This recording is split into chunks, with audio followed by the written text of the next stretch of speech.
Hi, my name is Aaron Estrada, and today we're going to talk about Arnold for Maya. First, a little bit about myself. I'm a computer graphics artist with 19 years of experience, and over the last several years I began specializing in lighting, rendering, and compositing. I'm currently the CTO at Pivot VFX. I've worked in television, video games, CG animation, and VFX studios including DreamWorks, ImageWorks, Sony Development, Rhythm and Hues, and Rising Sun Pictures in Australia. My credits include Kung Fu Panda, The Amazing Spider-Man, Men in Black 3, and Journey to the Mysterious Island. Now, professionally, I've used a lot of renderers. I've used proprietary renderers at DreamWorks, D-Render and D-Ray. I've used Arnold, RenderMan, Mental Ray, and Lightwave, which has a built-in renderer. And part of the reason I'm bringing this up is because I just kind of want to broach the subject of the fact that tools change, but skills remain the same. I was really first exposed to ray tracing and Lightwave years and years and years and years ago before it was cool, and I picked up ray tracing concepts from there. I learned how to tune samples and everything like that, and those skills stuck with me. So if you learn the broad strokes of the technology, if you learn the underlying kind of core of the technology and the hard skills that are more based in not in actual specific tools but in general concepts, those are things that you can always take with you throughout your career. Okay, so what is so special about Arnold? Well, Arnold is an unbiased, physically based Monte Carlo path tracer, and we'll talk about what that means in a second. It's fast, and not just for ray tracers. I mean, and as far as renderers go, it's actually quite fast, especially considering the kinds of things it can do. It's a lot of the philosophy behind the Arnold approach and the ray tracing approach in general is that artist time is more valuable than computer time. It doesn't make any sense for an artist to spend hours and hours and hours shaving maybe a few minutes off of a render time when the artist could be focusing on making the image look better instead. Ray tracers tend to be very tunable in terms of quality versus feedback, and they scale fairly well in terms of giving the artist good feedback even with lower quality settings. So that's something that the artist can adjust to get very quick feedback when they're sort of still in the draft stage, and then turn up the quality as they get more towards final render time to improve the results of the final render and get a production quality render at the end. So here's a little bit of Arnold history. It was started by Marcus Fajardo in 1997. At the age of 24, he saw some stuff at SIGGRAPH and it inspired him to start writing his own ray tracer. In 1999, it got the name Arnold when they were joking about Arnold Schwarzenegger at the job he was at, and he decided to name his renderer after Arnold. 2004 is the first feature film use at Sony Pictures ImageWorks. They used it to create Monster House, and it didn't even have motion blur at the time, but they decided to still do an animated film with it. It was so awesome.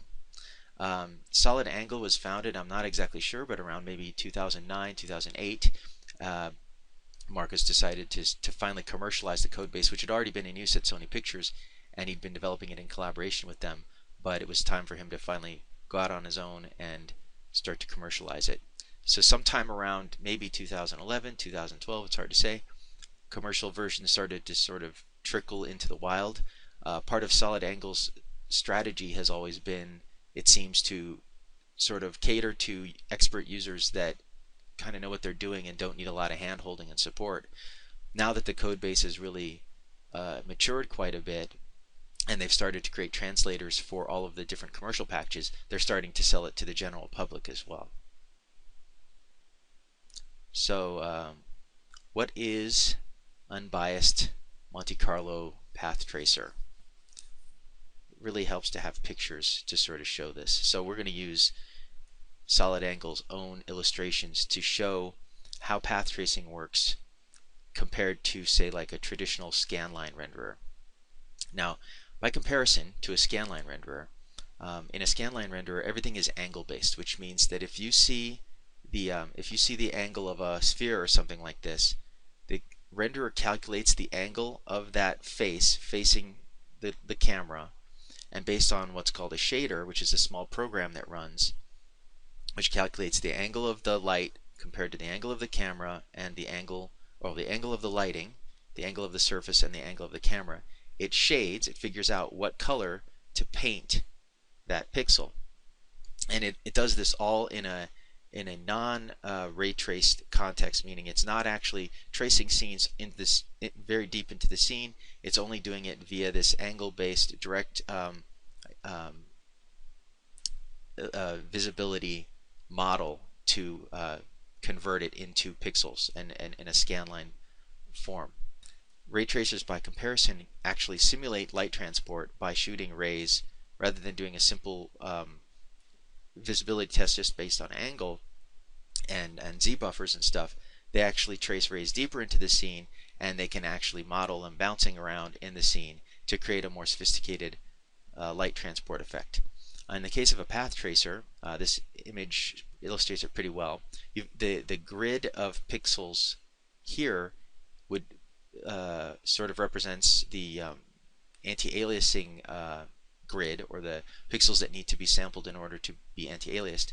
The camera tests for visibility by shooting out a ray, and then that ray, when it hits the surface, it actually spawns multiple additional rays, which are called hemisamples in Arnold. So it shoots out rays for both diffuse, and this is the illustration, I believe, yeah, illustrating the diffuse samples. It shoots out rays to look into the scene to see if it can find light, and if it finds light like a reflective object out here, I should say a diffuse surface that has a lot of illumination on it, that ray will hit that surface and it'll bring that value back to this area, that this pixel basically that ray has hit, pulls it back there.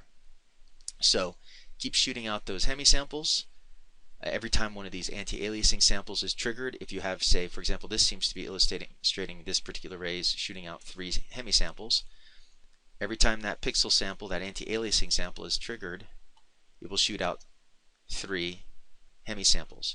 It'll do another anti-aliasing sample, it'll shoot out an additional 3 hemisamples. And you can see, as those start to accumulate in the pixel, they'll start to paint a more complete picture of what the scene looks like, pixel by pixel by pixel, as it shoots out those rays. Now, as you can imagine, the amount of rays that are being fired start to add up pretty quickly, so that's one of the reasons why tuning ray tracers is one of the more important skills when you use them in production. But fortunately, they're fairly easy to tune because there aren't a lot of settings. There's and we'll get into the settings here in a moment, but they're, after a while, they start to become fairly intuitive, so they're not really worth being that afraid of. So this image illustrates how the diffuse light transport works. Let's look at how the glossy samples or specular works. It's very similar. For reflective objects, it shoots more of a reflective ray based on the specular and roughness values of the surface, and carries back a reflection sample. So Arnold has 2 distinct types of samples, glossy and diffuse, for this purpose, for indirect illumination of both specular and diffuse light transport. So they use a similar mechanism, but they have a different albedo. This uses some kind of BRDF or something to create a reflective glossy result, and the other one uses a more traditional illumination shading model. So let's get into the next things. Oh yeah, we're going to actually just get right into it.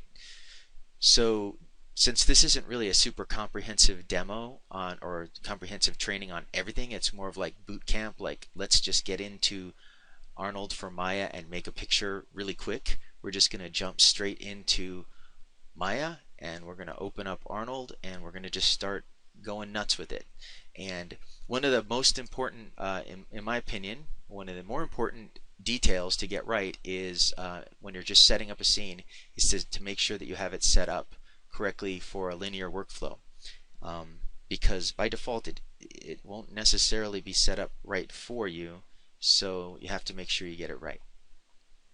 So here we have a very simple scene to keep it nice and quick, and we're gonna go into the render settings first to make sure that we have everything set up right before we get started. Now, what I like to do is turn off tiled and make everything zip, single scanline zips, and half precision. This will actually make your file sizes a little smaller. I'm not sure what the default is, but this is a good efficient representation. And single scanline, half precision, Nuke does really well with this. So if you intend to go out to Nuke for your renders and to do any additional compositing there, having it be in scanline and half precision will really speed things up in Nuke. The next setting would be under the Arnold tab and the gamma, and this is the most important thing for setting up your linear workflow. You want to make sure that your display driver is set to gamma of 1, which means no gamma at all.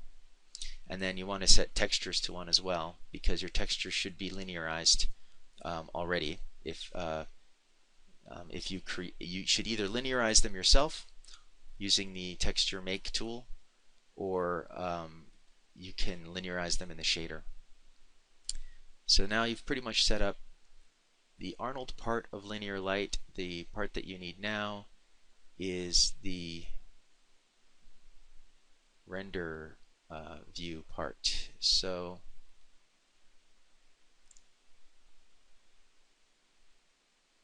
you want to set up your color management tab to be linear sRGB input, and then for the display color profile you want to make sure that it's set to sRGB. And what this will do now with these two settings in conjunction is Arnold will render to a gamma of 1,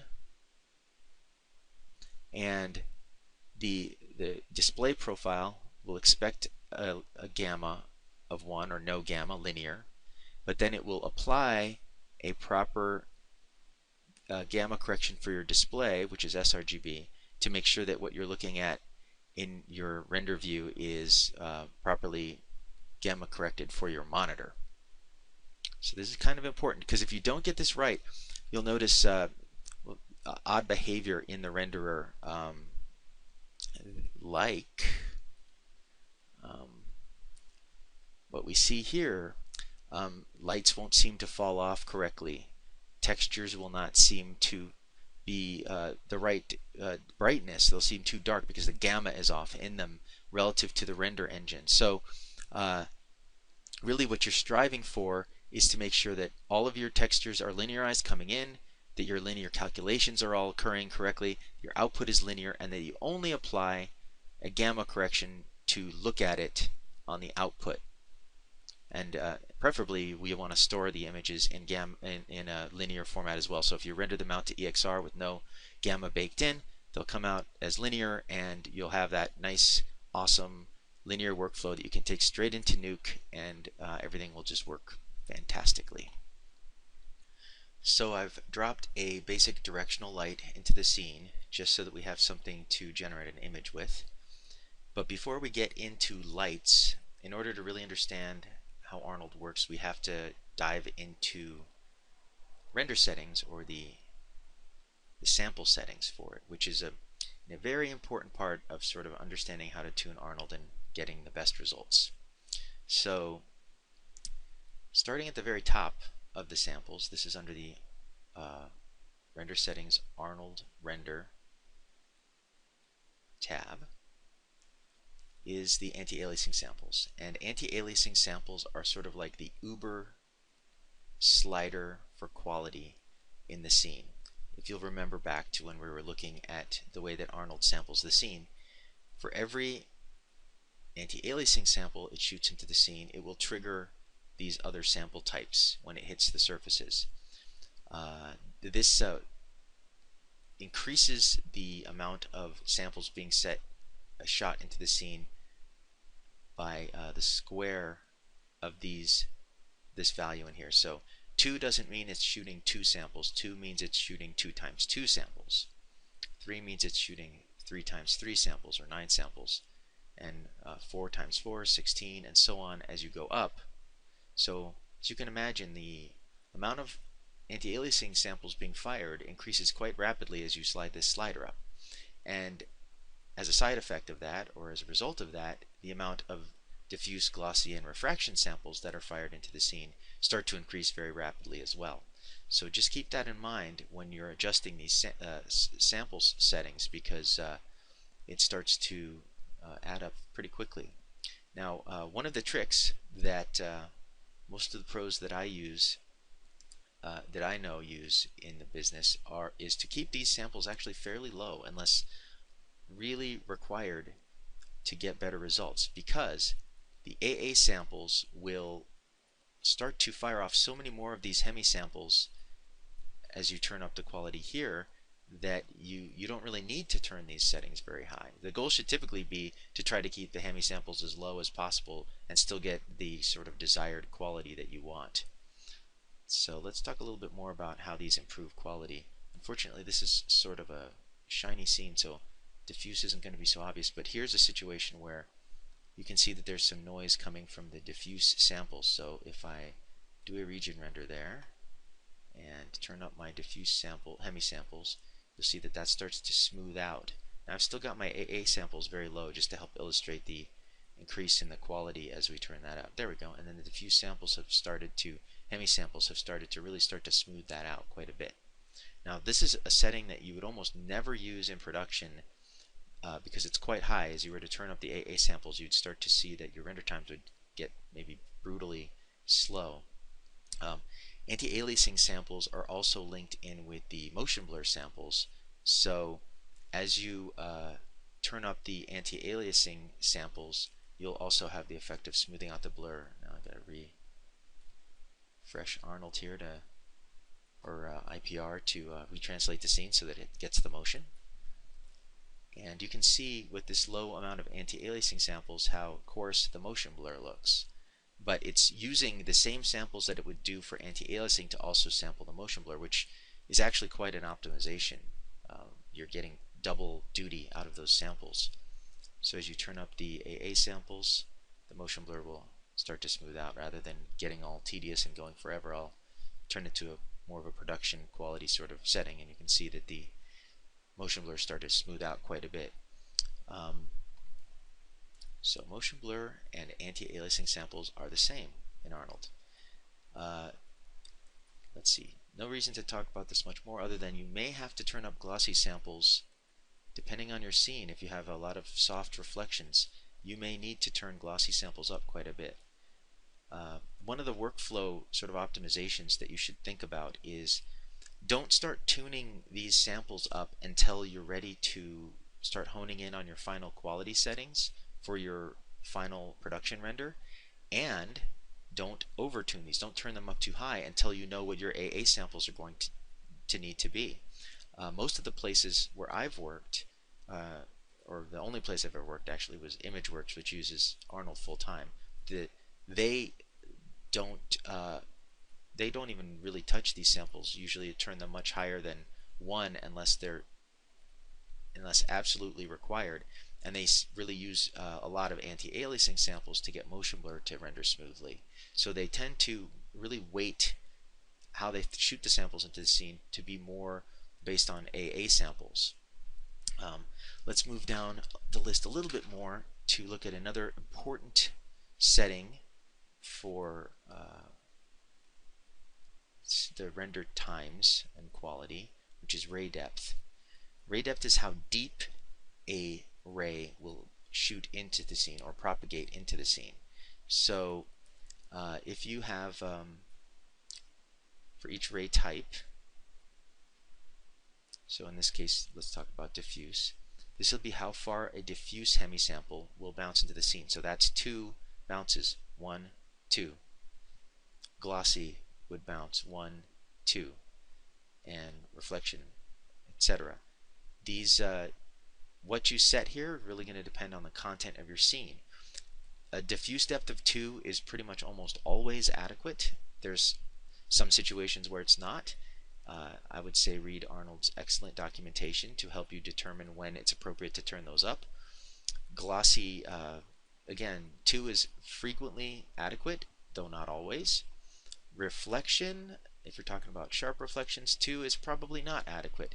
In this case of this scene, I don't have any really simple reflective objects or mirror reflective objects, so I went ahead and just kind of left this low at 2 because I'm not worried about it. This scene doesn't have any refractive objects at all, so if you were really trying to optimize, you might consider turning it down completely, because if you don't even have anything that would use those samples, you're not going to gain anything by having it be higher.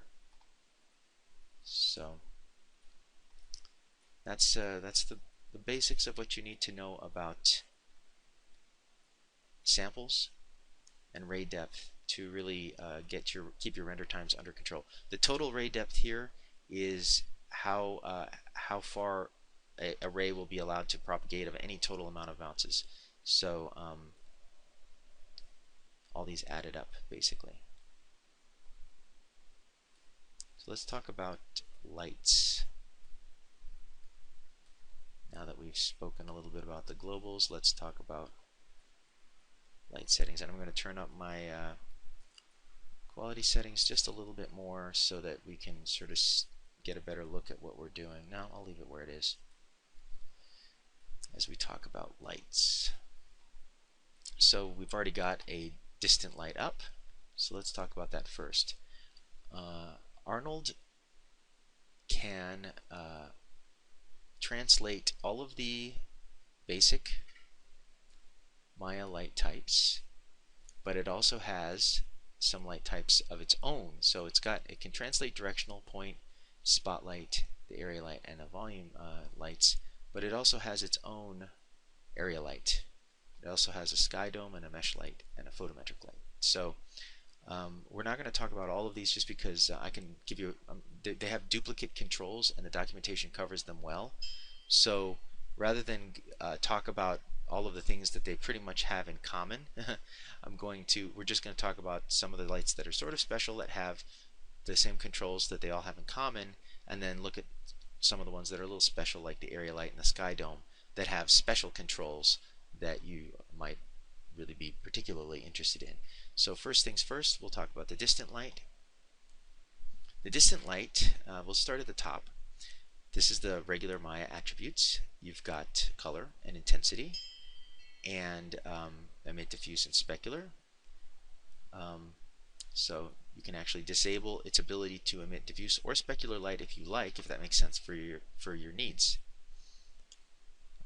If we go down to the Arnold attributes, Arnold adds some additional attributes that are translated out when you render from Arnold.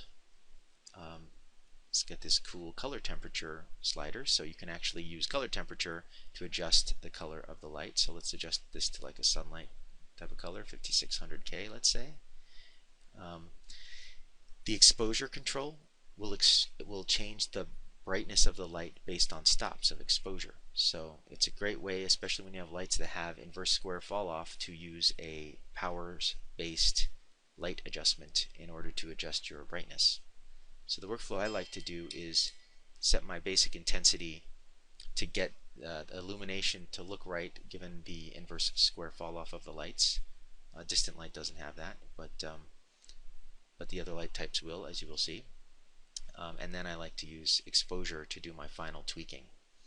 In the distant light in Arnold, angle is like, this would be like the angular visibility of the sun in the sky. So this would be the angular view. That's the easiest way to think of it, is the angular sort of spread of the light. So the sun covers about half a degree, a little bit less than half a degree of the sky. So if we set this angle here to about 0.5, which is half a degree, this should give the sun an actual softness that is analogous to the actual sun. So let's turn up our samples just a little so we can kind of see the results a little bit better here on our shadow. Do a render region. So you can see this, the shadows have gotten just slightly softer, a little bit more like the natural sun would be, a tiny amount of spread of about half a degree. Now, personally, I actually like to cheat the sun and make it a lot softer than it really is in real life, usually around 1.5 degrees or 1 whole degree, something like that, and that creates a shadow that's not strictly speaking accurate to what the sun is, but looks a little bit nicer. It's got a little bit more blur in it. Normalize is not as important on this distant light, but we'll see on the area lights how this will help keep the light from changing brightness as we change the size of the light. Shadow density controls how dark the shadow is. Now normally shadow is the complete absence of light, so a natural looking shadow will keep a density of 1. But if you feel the need to override the sort of photorealistic nature of Arnold, for whatever reason, personal reason you might have, you can turn this down so that the shadow's density is less than 1, and you'll get a not complete shadow, which of course makes it look terribly fake. So my humble opinion, you're always best to leave those shadows fully at 1, and if you want to fill in the shadows, use additional light sources in the scene. So it'll create a much more natural look. Affect volumetrics is pretty self-explanatory. Affect cast volumetric shadows, pretty self-explanatory. If you have volumes, it'll cast shadows in the volumes. Volume samples, how many samples to do through the volume. And then you can also control how much diffuse light, specular light, subsurface contribution, or indirect bounce the light even generates, which is actually quite cool. Gaffers, or I should say directors of cinematography, should be really jealous of us in CG because they don't have this control. They've got a talent that's too shiny, like this teapot here is way too shiny. They can't suck the specular out of the light and make the light less specular in order to make the talent look less shiny, if that's what they want. But in CG we have complete control over that, the exact amount that you want the light to emit. So this is great if you have a light that you don't want to have contribute a certain type of certain component to the scene of lighting. You can take it out with that slider. Subsurfaces is great. You can. I don't have any examples of this, but if you have a subsurface character that's looking too waxy or too subsurfacey, you can take a little bit out of a light so that it doesn't contribute quite so much subsurface to the character. And you can even control how much outcoming indirect light bounces off of a surface. So here's a good area here to illustrate how that indirect light is bouncing back onto the teapot from its own handle. You can reduce the amount of indirect contribution so that it doesn't bounce light back in to the scene from itself. Now typically you probably wouldn't want to touch that unless you had somebody, I don't know, some misguided art director tell you they didn't want to see so much bounce out of a light or something. So those are the controls that most of these controls most of the Arnold lights have these in common. Let's look at another light type, which I think is a couple of other light types which I think are very important to know. And another biggie is point light, because you'll use those a lot. Create a point light.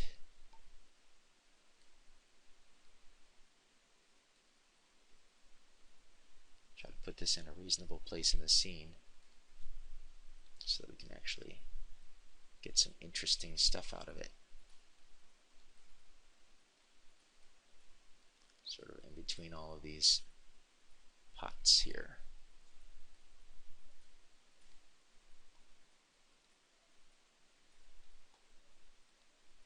I retranslate the scene so we can see it.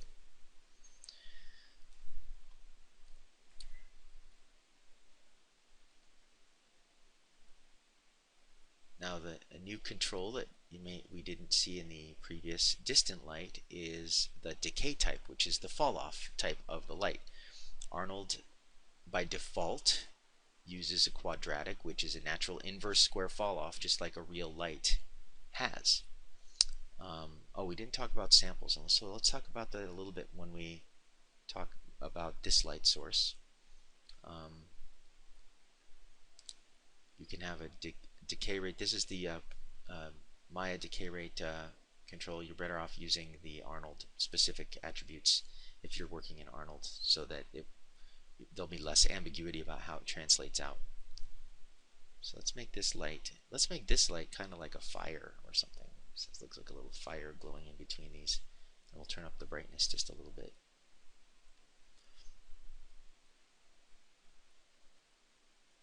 Now, one of the things that you can do in Arnold, which because it's a full-time path tracer, pretty much every light, as you saw, the distant light even had a sort of radius-like effect, that angle control. A point light, even though in many ray tracers, older ray tracers, a point light was a single tiny little point in space with no radius. In Arnold, you can actually have a radius for the light. So you could think of this of a point light. It's not just a point, it's actually a volume. It's a ball, like a light bulb. So you can actually control the radius of the light to make it have, and you can even see its specular reflection starting to show up on the floor there. Now my scene scale is actually quite small, so this is getting really crazily large as I make the radius bigger, but you can see the specular hits of just how large the radius of that light is. And as I've turned up the radius, you can also see how the shadows have started to take on a soft nature, just as if there was an area light in here, but it's an area light that's shaped like a ball. So the point light itself is growing in radius, which is really quite cool.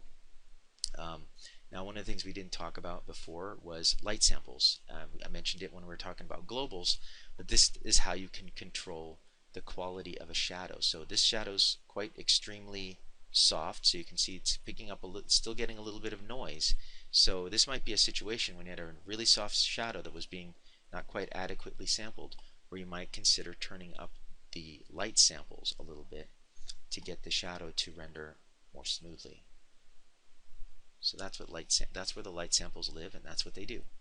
They shoot more direct illumination rays so that these shadow areas will be a little smoother. Now, I typically defer adjusting these up until I've made my final decision about my global samples, my global AA samples, because I'm still not, in this particular case, I'm still not even working at a sample amount that would necessarily even be like a production quality setting. By the time I had nice smooth motion blur and everything like that, I might find that my shadow samples, even at the default of 1, the lower amount, were perfectly adequate to create a decent looking shadow. So let's say we turn these up.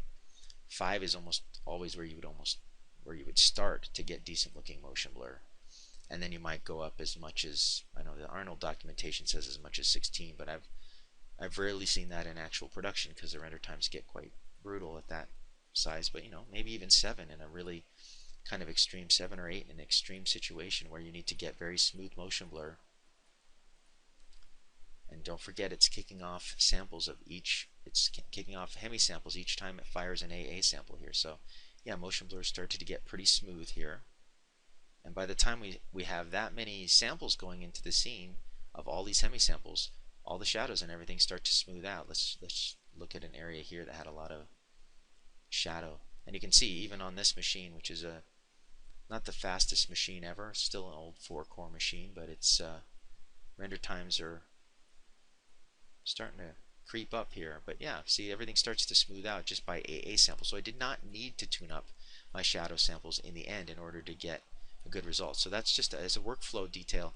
Don't be overzealous in quality tuning until you approach it more as a global thing that you're going to do at the end of getting your basic lighting worked into the scene. Otherwise, all of these other settings they have in common, all the lights. The one thing I didn't mention yet that we glossed over in the last light is normalize. Now, it might seem a little unintuitive, but if you change the diameter of the light the way that Arnold looks at it, it has more surface to emit light from, and hence it emits more light. So what normalize does is it makes the light adjust itself as you change its diameter. So if I change the radius of the light here, the amount of light or the total contribution doesn't seem to change as I change the radius of the light here, even if I make it huge. If I turn off normalize now, all of a sudden, as I change the radius of the light, the brightness of the light will seem to change. See? Let's start with the situation where we've normalized it and set it small, and then unnormalized it here and make it bigger. And you'll see how the light contribution starts to change as the light's radius changes.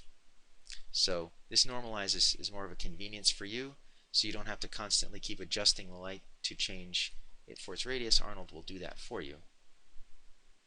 And now you have you can think about less stuff and think more about making the picture look cool. So very, very quickly, let's just look at the spotlight, which is, as its name would imply, a spot.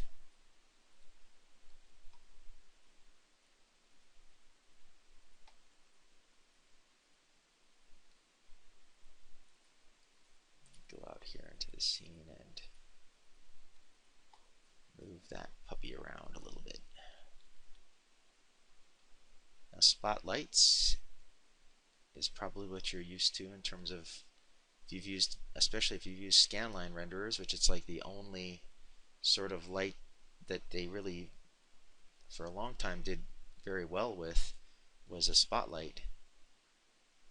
And let's look at it from outside just so we can sort of see what's happening before we dive into it and start manipulating it. Okay, let's adjust the intensity so we get a decent picture. And in case you didn't know this, you can always make these values go bigger than the slider. There's no problem of increasing that beyond. I'll go to the Arnold settings tab. Now, it also has a radius setting, you'll see here. So even spotlights have a sort of area-like effect. If you think of a movie-like light, like a Fresnel light, Fresnel lights have a big lens at the front, which, if you think about it, if that lens was really big, like on a really large light, like a 10K, they have a giant diameter lens on them. And one of the tricks that some DPs do is they'll actually put a smaller globe in that giant Fresnel to get a sort of hybrid type of light, something that's like a spotlight. Because of the Fresnel lens, it will have a very directional sort of feeling to it, but yet still have a sense of softness and radius to it. So it's actually something they've been doing in real life lighting with traditional instruments for a while, of creating a light that's actually kind of a hybrid between an area light and a directional light by creating a large diameter directional light like a Fresnel. And so you can do that, of course, in CG. So let's start playing around with that. Now, typically you can't see any indication of the radius of the light here changing. There's no indication here, except for that in the render you'll see that it has the effect of making the shadows softer as the radius increases. So here's a softer shadow as I've increased the radius of this light. And the normal penumbra and cone angle stuff works the same as it would, and that should just translate out correctly, so you can control the penumbra angle on the light to create a soft edge, and that stuff will translate out. But in terms of creating the interior softness of the shadow, you'll want to use the Arnold's radius settings in order to create the softness of the interior of the shadow, because that's not affected by the radius settings, or the penumbra settings don't have an influence. So this is a place where it's a little, if you know how the nomenclature used in real lights, it's a little unintuitive to think, well, I've changed the penumbra and yet my internal light softness hasn't picked up that penumbra. In Arnold, you do that with the radius, lens radius setting, which is what changes the penumbra of the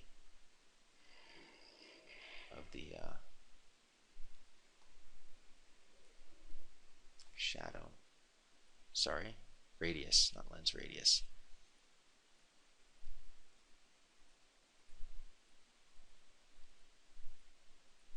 Now lens radius is slightly different setting.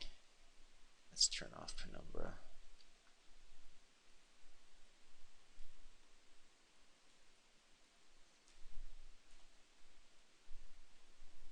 Lens radius will actually show you the if you have a scene that has volumetrics in it, that where the light source itself is visible, lens radius will be the visible disk that appears. So this is there's another interesting thing where the radius setting doesn't necessarily show in terms of the volumetric effect of the light. The lens radius is what would create that sort of cone, cut-off cone effect of the light. So typically in a normal scene where the light's invisible or off screen, you wouldn't see the effect of the lens radius effect unless you had a volumetric or something in the scene. So that's pretty much it for the special settings that only the Spotlight has. So let's talk about lights that everybody loves that are sort of more like ray tracy only lights. Now of course you've probably already noticed that these lights all have a very ray tracy sort of effect on the scene. They all do soft shadows. They're all doing a very sophisticated light emulation compared to what you might be used to if you've only ever used a scanline renderer. This is the area light, and the area light can come in, by default it comes in as a cylinder, and you might go, well, what use is a cylinder? Well, if you squeeze the cylinder down, you can make something like a fluorescent tube out of it. So you've already got a primitive that allows you to make something like a fluorescent tube type light. It also has a disc and a mesh and a quad, so I personally like to use the disc shape because that's a little bit more like a natural shape. If you're trying to emulate something that's like a soft box, maybe you'd want to use this quad type shape like this. Let's just start with this quad type shape. Now you can adjust the softness of this light. It doesn't have, you see, it doesn't have a radius control the way that the other lights did, because with an area light you can control its physical dimensions by adjusting its physical size. So that's how you would control the softness of an area light, and then it gives you a good visual representation of the actual emitting surface there. Just going to retranslate the scene, get that out, and let's make sure we do it through the right camera.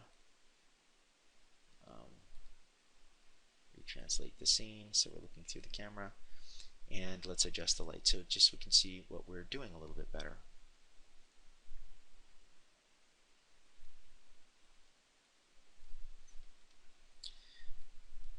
Now normalize does the exact same thing that that it did in the radius of the point light. So this will make it so that even as we change the size of the light, we won't change the apparent illumination from it. Resolution is the size of the grid on the area light that is used for the purposes of figuring out samples. How many points along that area light face are considered sort of for the purposes of importance sampling. One of the things you can do in Arnold is you can plug in a texture into an area light to give it a shape. So in this case we're just getting a regular square-like shape, but let's say that you wanted to stick the texture of like the face of a Fresnel light in there to get a slightly more complex specular reflection. You can do that. You can plug it in, but then you should set this resolution to the resolution of this image that you're putting in to the light. So other than that, that's the area light. Let's start building up a scene as we introduce the next type of light, which is the dome light. So I'm going to set the color temperature of this light to be a little bit more like the sun.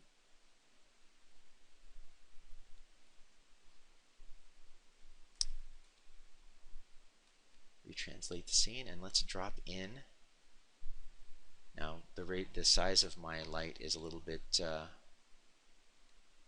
large, so let's make it a little smaller. Of course, this I'm calling it the sun, but it's so close. This could never possibly be the sun. But we'll pretend here, and we'll drop in a sky dome light.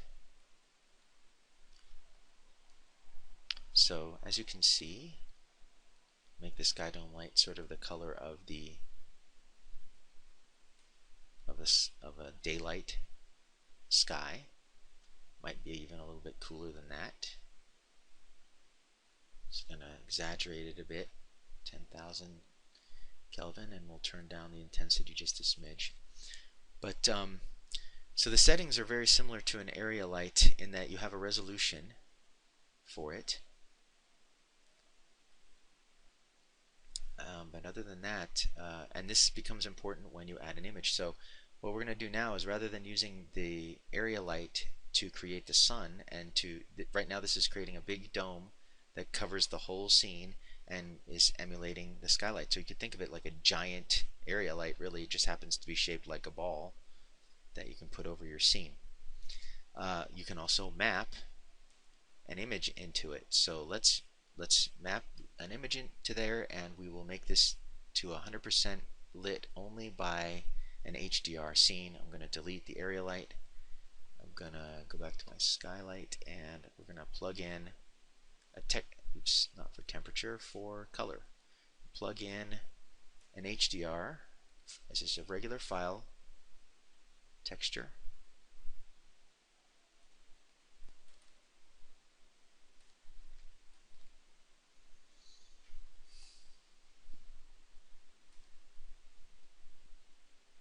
Turn off use color temperature and use my image map that I've dropped in for my color, and it will also bring with it its intensity. So it's using the superluminous values of the texture that I mapped in to inform the brightness of this light. Now I happen to know that the resolution of this texture is 1024 lat long. It's at 1024 by 512. You set the resolution to the resolution of the image, and that will inform Arnold's importance sampling so that it doesn't undersample any of the really bright areas on the HDR. In this particular case, this doesn't have any really bright pinpoints. It has these, it's got this big portal of light. Now you can position the light by just rotating the whole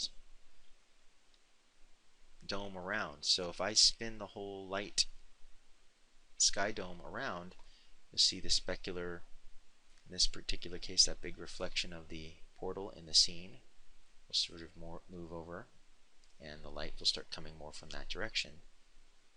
Let's look at just the red teapot here, speed things up a little.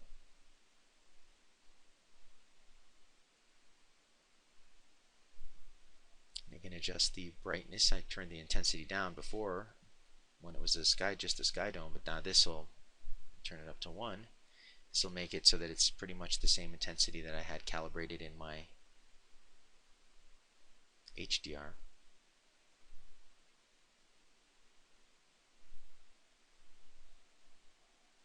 And if you want to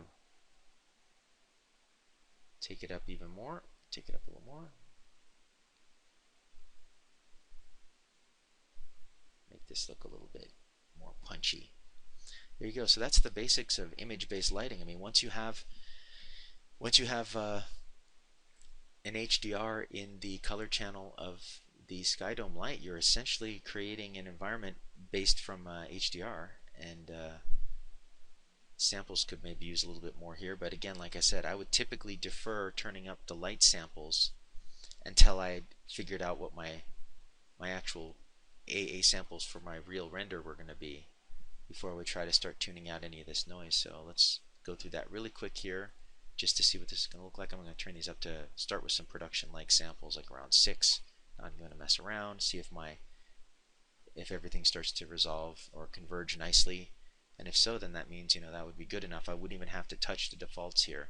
I can see here my shadows, or my samples from my environment are maybe a little bit low, but it's also looking like some of my other samples for motion blur and glossy might be a little low. So again, get that motion blur, get the AA samples where I want the motion blur to be first, if that's my highest priority, and then see if everything else looks fine. Because if that's enough samples, see, on my motion blur, if you were going for really smooth motion blur, you might still not even be happy with that. You might want to go up a little bit more, get super smooth motion blur. Now typically, if you want to keep render times under control, this is just a really quick note on even motion blur sampling, you typically will have to live with a little bit of noise. Otherwise your render times could start to get truly insane. But if you don't mind the render times and you want perfectly smooth looking motion blur, you can pay for them with the samples necessary to get it. But just keep in mind, you'll want to keep all of your other samples as low as possible until you've kind of figured out what those motion blur settings are going to be, because as this goes up, all the other samples go up. Okay, so we're going to talk a little bit about Arnold shaders. Now there is a truly overwhelming array of shaders, but really the main one that you should be concerned with just starting out is the AI standard shader, which is the Uber shader in Arnold. And even in itself, it's pretty huge. It can do an awful lot of stuff. So let's look at the AI shader that we have on the red teapot, because it's the closest to camera here, and that's enough to get you started. Keep in mind that the Arnold documentation, as I've mentioned several times already, is fantastic and will tell you a lot of things that you need to know about these shaders and stuff. We're just going to do a whirlwind tour of it, just to give you an intro of what you need to get going. There's also one other important thing I want to talk about, which is the importance of energy conservation. Arnold will allow for energy conservation in shaders, but it does not strictly enforce it. So it's up to you to make sure you do not create settings that are, if what you're going after is energy conserving surface, it's your responsibility as an artist to create settings that will not violate sort of energy conservation. And the Arnold documentation has some pretty good stuff about the basics of it, but this is a good illustration to show the importance of it, and the importance of it in particular in a physically accurate renderer. The main concept is that you don't really want more energy coming out of the shader than hit it from the light. And what can happen if you set your specular too high is that the energy that exits the shader and bounces back into the scene can actually exceed the amount of energy that hit the surface. And that will create some interesting visual side effects, artifacts that you'll be chasing down. So it's kind of best practice to start with a shader that is essentially energy conserving, which in the simplest kind of form means none of the specular weight and the diffuse weight are set such so that they never exceed 1 when added together. And then that way both the specular and the diffuse component will return the same, when calculated together, will return the same amount of energy that hit the surface in the first place.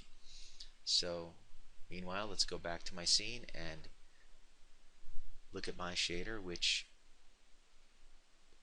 happily disregards all of that advice and creates a surface that, while aesthetically pleasing to look at, completely violates that rule. So let's tweak this surface to make it to follow the guidelines set forth right in that documentation there.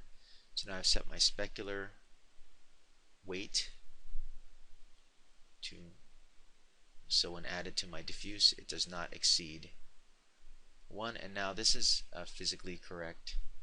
a energy conserving surface. I've also turned on Fresnel effects diffuse and Fresnel effects specular.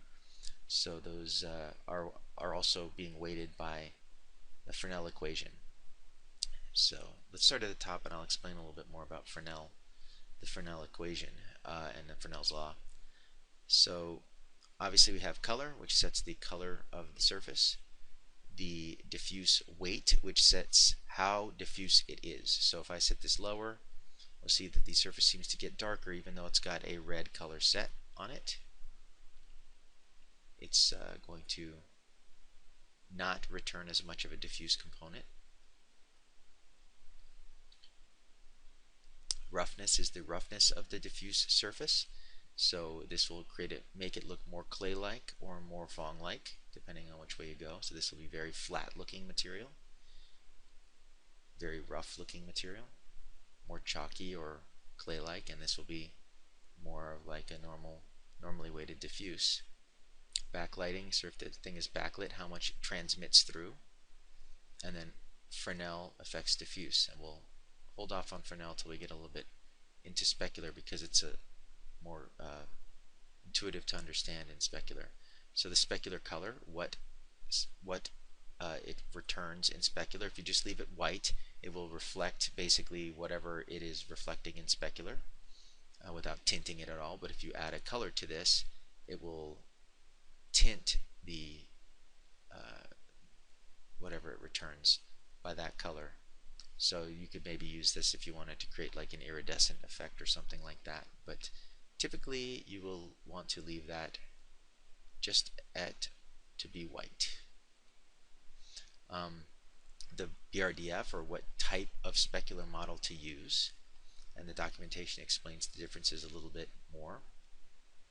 And the roughness is the roughness of the specular response of the glossy samples. So as you turn this up, the surface will start to appear more dull, as if it's been scuffed up or it's not as polished.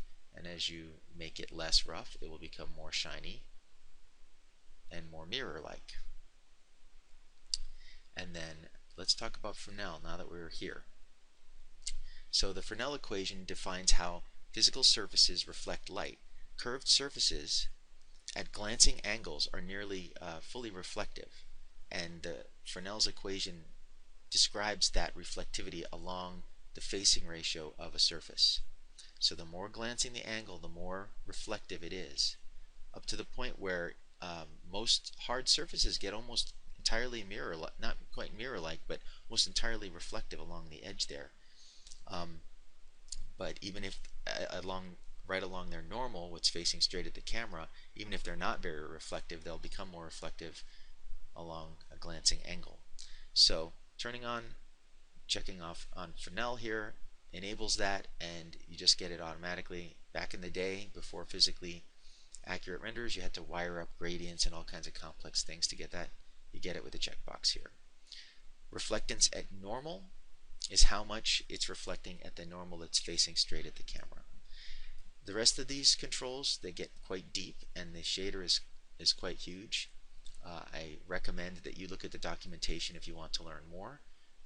But these basic controls will allow you to create almost any kind of hard surface material you can imagine, even without going into the extended controls down here. So